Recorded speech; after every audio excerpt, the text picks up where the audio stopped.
the image of my dad, not just because he is a figure in the community and back that far.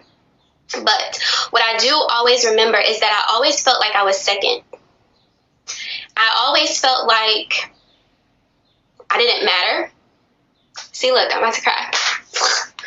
And I told myself I'm not gonna cry about like me and my dad not having a relationship anymore, but just talking about some of the things that have affected. My dad was physically there, but he was never mentally or emotionally there. And that is an issue within itself.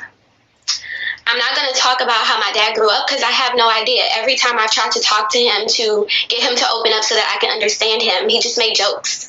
Like, I remember a couple of months ago, I was like, Dad, did you ever deal with any traumas growing up like that made you who you are? And he was like, well, that one time your Uncle D, he stuck me with a diaper pin when he was changing my diaper when I was like 2. Like, he just takes things as jokes. I don't know if it's because as how most men are, they don't like to open up. I don't know. I really don't care because I just feel like what you deal with growing up, you have the ability to decide how you're going to use that. You can use it to hurt people, or you can use it to say, you know what, I don't want to instill that in the people in my life. And you just keep it moving. So I primarily spent a lot of time at my dad's mother's house growing up because my sister didn't like going over there. She hated it.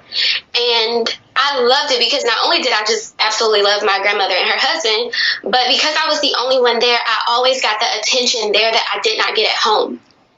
So I felt loved. I felt all of that. And when my grandmother died when I was 10 years old, I just became really depressed. For 9 years, I dealt with depression. I dealt with a lot of anxiety. I used to have panic attacks like in my sleep, waking up, just feeling like I couldn't breathe.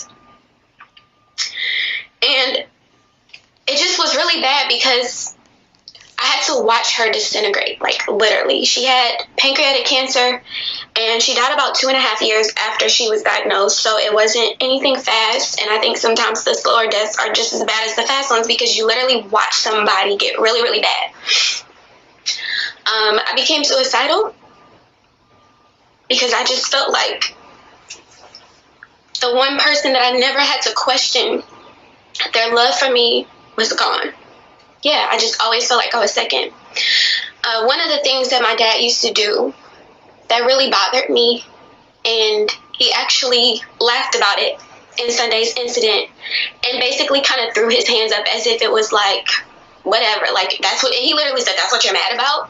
I remember growing up, he grabbed me by my hair, and in the midst of doing that, threw my head up against the car window.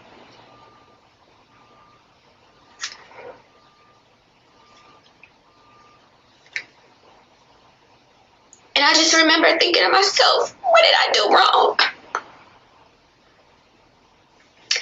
And you're talking about somebody, I didn't even get whoopings, I didn't get punishment, I didn't get grounded, I didn't get any of that. Because I was a good kid. I had a smart mouth sometimes because I was just too smart for my own good, but I was a good kid. So to not even get whoopings and to have something like that happen was really traumatic.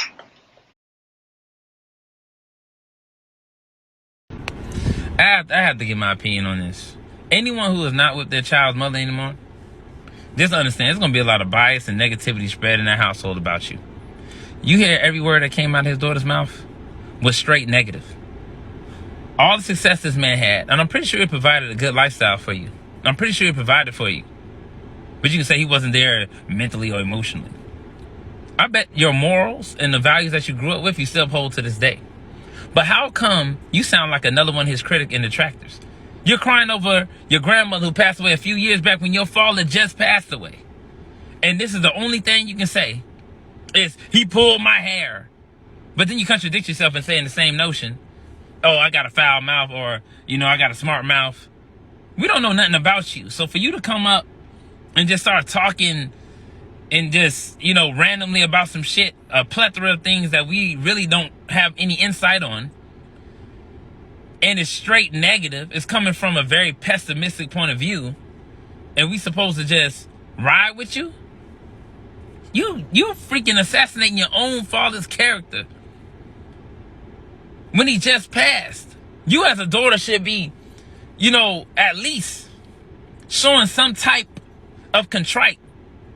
But you're not showing anything but negativity. It's like you're just trying to assassinate your father. You ain't saying that one thing that was good at all. The level of success, his name, even indirectly, will still benefit you. But you have not said anything good. You acting just like another critic. That's why I always tell people at the end of the day, your own family, your own children, and people know this who have kids, your own children will turn against you and be jealous of you. Your own children can be jealous of you. They can be jealous of your success, never living up to your success. And this just proved it. It just sounds crazy that your father just passed away. And you another critic in the tractor. You another overweight. You another average female that he was talking about. That's what you turned yourself into. You can't make this shit up.